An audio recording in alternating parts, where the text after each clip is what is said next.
Good day, ma'am. My name is Adriana Miranda. I'm Jan Gerardo Esposo. I'm Annalyn Mangaliwan. I'm Rita Canales. Darren Mendez. And I'm Ronanica Tatayo. And we are here to present our business plan entitled Jelly Crystals.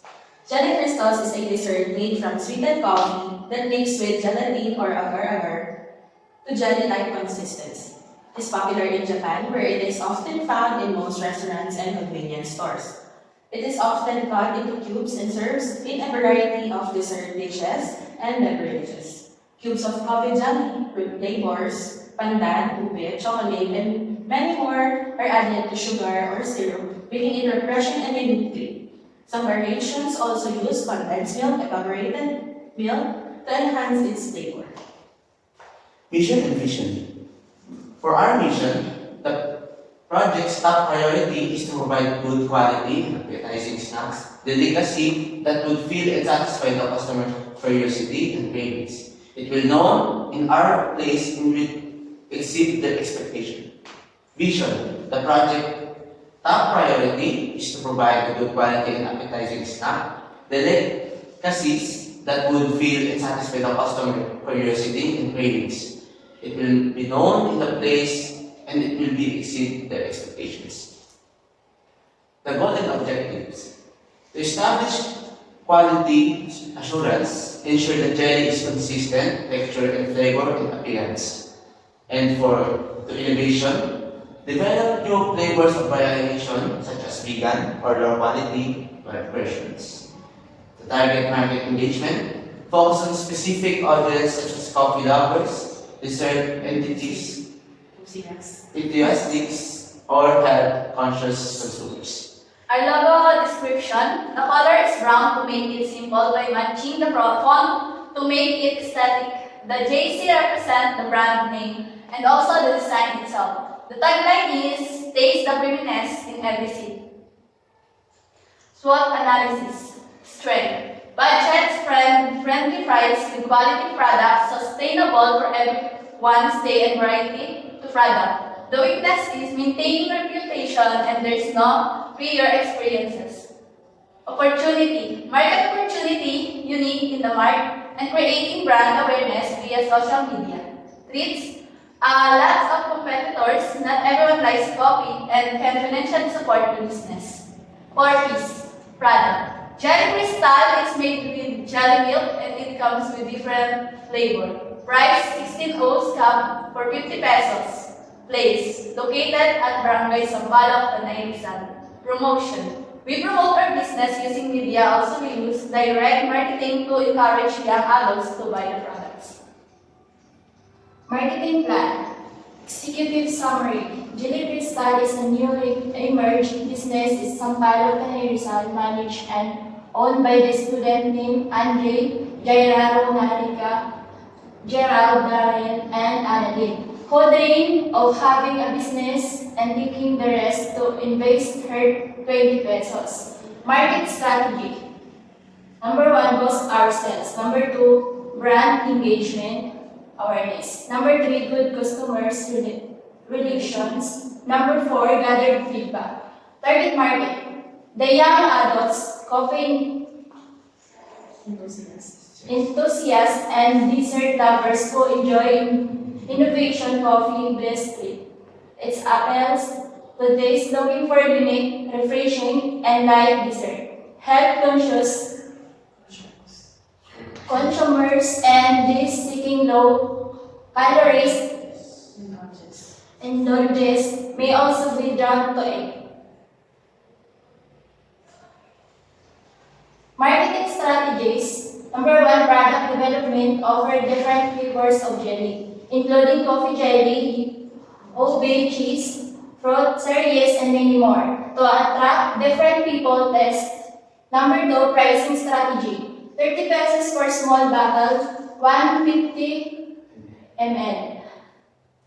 50 pesos for big bottle, 250 ml. 50 pesos for 16 ounce cup. Number 3, distribution channel. Using online platforms both during sport event and school event. Number 4, highlighting health benefits. Caffeine boost, market coffee jelly has a fun, refreshing way to get a caffeine boost. Low-calorie dessert emphasizes the health benefits like low calories contained, making it suitable for people looking for date-free desserts. Production plan. Product and or services.